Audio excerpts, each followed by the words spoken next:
Hello အားလုံးမင်္ဂလာပါ MITDC official YouTube channel ကနေပြီးတော့ကြိုဆိုလိုက်ပါတယ်ကျွန်တော်ဒီနေ့မျှဝေပေးသွားမယ့်သင်ခန်းစာကတော့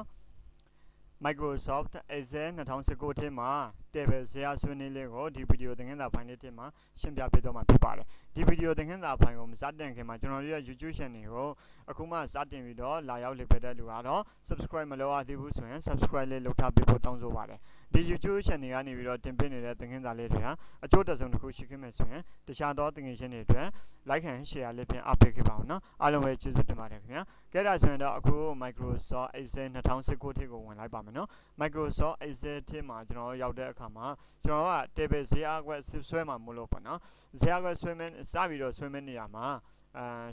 စပြီးတော့ဆွဲမယ်ဆဲကွက်ကို select မှတ်မယ် select မှတ်ပြီးမှကျွန်တော်တို့ရ insert ထဲကိုတော့မယ် insert ထဲမှာဆိုရင်ဒီမှာ table ဆိုတာရှိပါတယ် shortcut အနေနဲ့ကြတော့ control T လို့သူရေးထားတာပေါ့နော် control T နဲ့လည်းရပါတယ်သူမဟုတ်ဒီနေရာလေးမှာ table ဆိုတဲ့ဇယားကွက်လေးကိုတစ်ချက်နဲ့လိုက်ပါခင်ဗျာဒါဆိုရင်တော့ကျွန်တော်တို့ကနေပြီးတော့ဒီနေရာမှာဒီလိုမျိုး create table ဆိုတဲ့ဒီလိုမျိုး box လေးတစ်ခုကြားလာမှာဖြစ်ပါတယ်အဲ့နေရာမှာကျွန်တော်တို့ရဲ့ table မှာ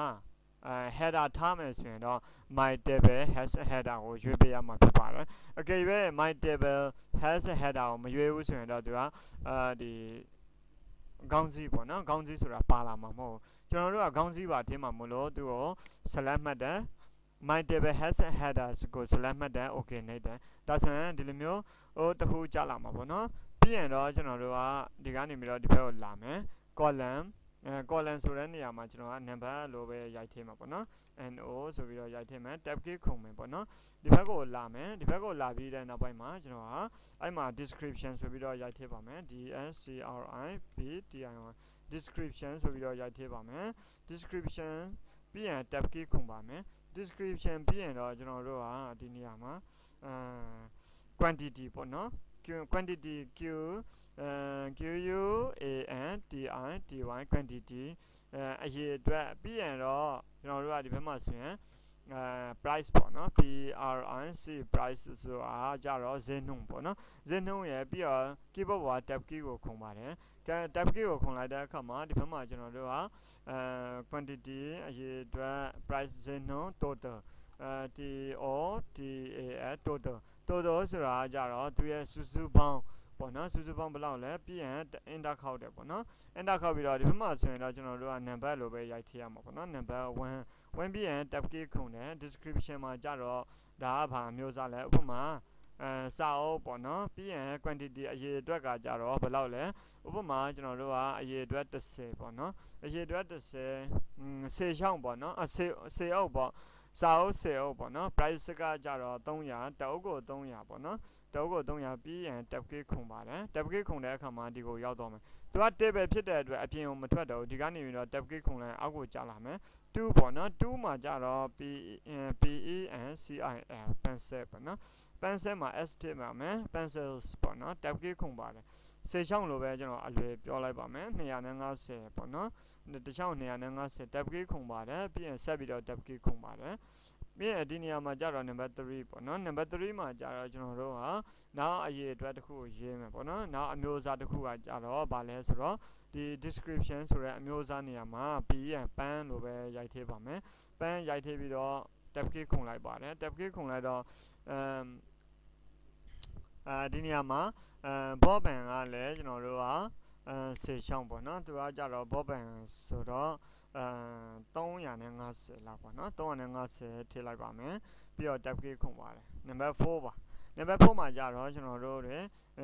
အမျိုးအစားနေရာမှာ BAGS bags ပေါ့နော်ကျောင်းသုံးလွယ်အိတ်ပေါ့နော် school bags ပြီးရင်တော့ကျွန်တော်အဲ့နေရာမှာ10ခုပေါ့နော်10ခုစာကိုတစ်ခုကို900ပေါ့နော်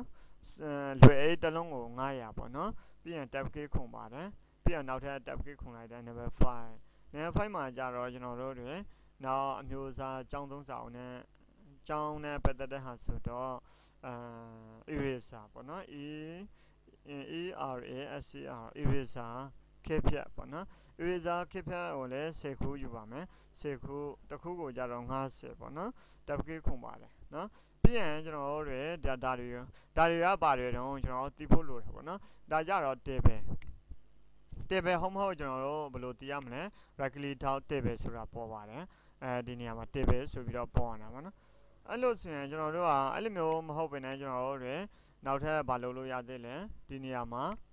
table ဟုတ်မဟုတ်တော့ဒါကကြတော့ table တစ်ခုဖြစ်တာပေါ့နော်နောက်ထပ်ဒီကောင်လေးကို copy ကူးလိုက်မယ်ပေါ့နော် copy ကူးမယ်ဆိုရင်ဒီနေရာမှာ copy ဆိုတာရှိတယ်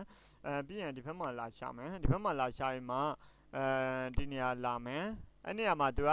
ဒီ copy paste လုပ်တဲ့အမျိုးအစားလေးတွေကြတော့အများကြီးရှိတယ်နော်ဒါကြတော့ formula ဒါကြတော့သူကကြတော့ keep source formatting keep source formatting နဲ့နေပြီးတော့ကျွန်တော်တို့တွေ copy ပေါ်လိုက်တဲ့အခါမှာဒီလိုမျိုးဒီဘက်ကဟာပုံစံမျိုးသူကဒီဘက်ကိုအကုန်လုံးပါလာတာပေါ့နော်အဲ့လိုဆိုရင်ဒါကတော့ table ပဲလားကျွန်တော် right click ထောက်ပြီးတော့ကြည့်အောင် table ဆိုပြီးတော့ပေါ်တယ်အဲ့လိုဆိုရင်ဒီဘက်ကဟာကတော့ table ပဲလား table ဆိုရင် right click ထောက် table ဆိုပြီးတော့ပေါ်တာပေါ့နော်အဲ့ဒါကြတော့ကျွန်တော်အခုက table သင်ခန်းစာဆိုတော့ table ဟုတ်မဟုတ်ကိုကြည့်တဲ့နည်းလမ်းပဲဖြစ်ပါတယ်ဒါဆိုရင်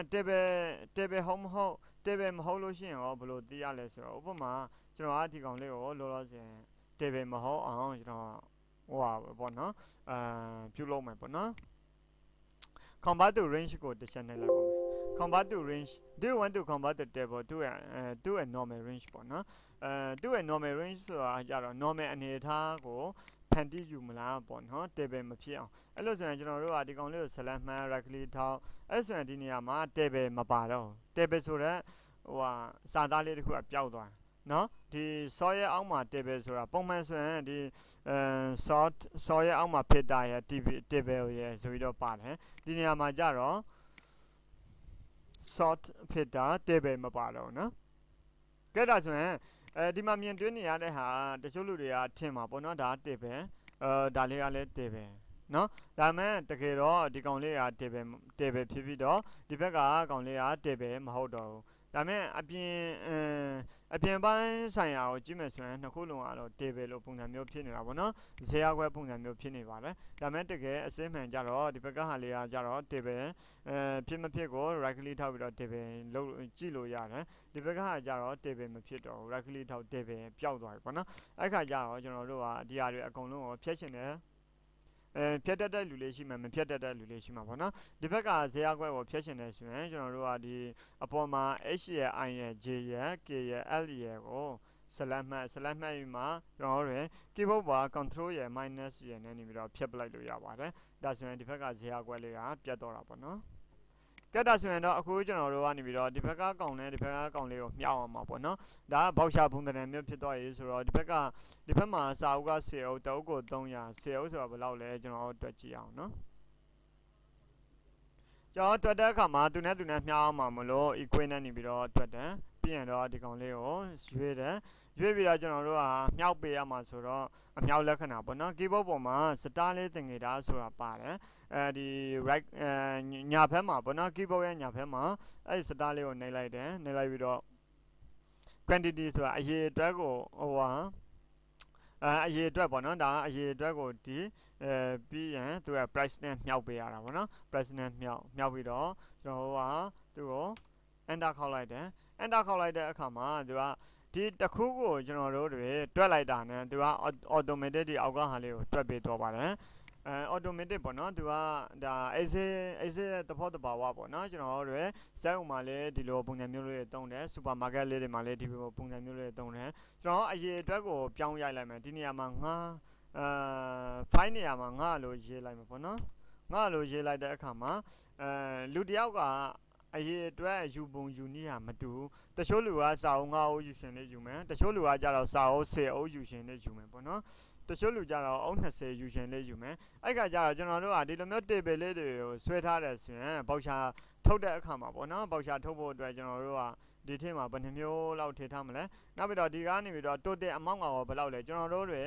ဖောက်တဲ့တယောက်ချင်းစီကိုဒီလိုမျိုးတစ်ခုချင်းစီတွက်နေလို့မရတော့စာအုပ်ကဘယ်နှုန်းလဲ pencil ကဘယ်လောက်လဲ pen ကဘယ်လောက်လဲ bag ကဘယ်လောက်လဲ eraser ဘယ်လောက်လဲ automatic ဒီမှာတွက်ထားပေးရမှာပေါ့နော်ကဲဒါဆိုရင်တော့အခုကျွန်တော်တို့တွေဒီနေရာလေးမှာ auto sum ကိုတစ်ချက်နှိပ်ထားလိုက်တဲ့အခါမှာဒီ amount တွေအကုန်လုံးကဒီနေရာမှာတစ်ပေါင်တည်းသူကအဖြေထုတ်ပေးထားတာကိုတွေ့ရှိရမှာဖြစ်ပါတယ်ခင်ဗျာကဲ pencil ကျွန်တော်ကနောက်ဖောက်တဲ့တယောက်ကြတော့ဒီခဲတံကို10ချောင်းမယူဘဲနဲ့3ချောင်းပဲယူတယ်အဲ့ခါကျတော့ဒီမှာ amount က အရေးအတွက်နေသွားတဲ့အတွက်အမောင်းကလည်းဒီမှာတိုးတဲ့အမောင်းကလည်းနေသွားပါဘောနော်ကဲဒါဆိုရင်ကျွန်တော်ဒီလိုမျိုး table ဇာတ်ခွဲဆွဲတဲ့နည်းလမ်းလေးကတော့လွယ်မယ်လို့ထင်ပါတယ်ဒီ table ဇာတ်ခွဲလေးတွေကိုကျွန်တော်တို့ကဒီ design မှာလာပြီးတော့ဝင်ပြင်လို့ရပါတယ်ဒါကြတော့အယောင်လေးတွေပြောင်းတဲ့နည်းစနစ်ဖြစ်ပါတယ်ဥပမာသူ့ကိုအယောင်ပြောင်းမယ်ဆိုရင်ကျွန်တော်တို့ကအယောင်ပြောင်းလို့ရတယ်သူက table မို့လို့သူကတစ်ခွက်ကိုဇလန်းမှတ်လိုက်တာနဲ့သူက automatic သူကဒီဇာတ်ခွဲတစ်ခုလုံးကိုသူကအလုပ်လုပ်ပေးတာပေါ့နော်ကဲအများကြီးရှိပါသေးတယ်ဒီအောက်မှာလည်းအစိမ်းရောင်လိုချင်တာလားသို့မဟုတ်ဒီအနက်ရောင်လိုချင်တာလားသို့မဟုတ်ကျွန်တော်တို့ဒီနေရာမှာကြည့်လိုက်မှဆိုရင်ဒီလိုပုံစံမျိုးလားဒီလိုပုံစံမျိုးလားပေါ့နော်ဒါပုံစံလေးတွေကိုအများကြီးရွေးချယ်ပြီးတော့အသုံးပြုလို့ရပါတယ်ကိုကြိုက်တဲ့ပုံစံမျိုးလေးတွေကိုသုံးလို့ရပါတယ်ဒီနေရာလေးမှာကျွန်တော်ကသူ့ကိုအကြီးအသေးလုပ်ချင်တယ်ဆိုရင်တော့ control နဲ့ပေါ့နော် control နဲ့ wheel နဲ့ပေါ့နော် wheel နဲ့အကြီးအသေးလုပ်ပေးလို့ရပါတယ်ဒီလိုပုံစံမျိုးဖြစ်တော့တာပေါ့နော်ကဲဒါဆိုရင်တော့ဒီဇာတ်ခွဲဆွဲပုံဆွဲနည်းလေးကိုဒီလောက်ဆိုရင်တော့သိမယ်လို့ထင်ပါတယ်အားလုံးပဲကျေးဇူးတင်ပါတယ်ကျွန်တော်တို့ရဲ့ဗီဒီယိုသင်ခန်းစာဖိုင်လေးတွေကိုကြိုက်နှစ်သက်တယ်ဆိုရင်တော့ like and share လေးဖြင့်အားပေးနိုင်ပါတယ်ခင်ဗျာနောက်ထပ်ဗီဒီယိုသင်ခန်းစာဖိုင်မှာပြန်လည်ဆုံတွေ့ကြရအောင်နော်အားလုံး bye bye ပါ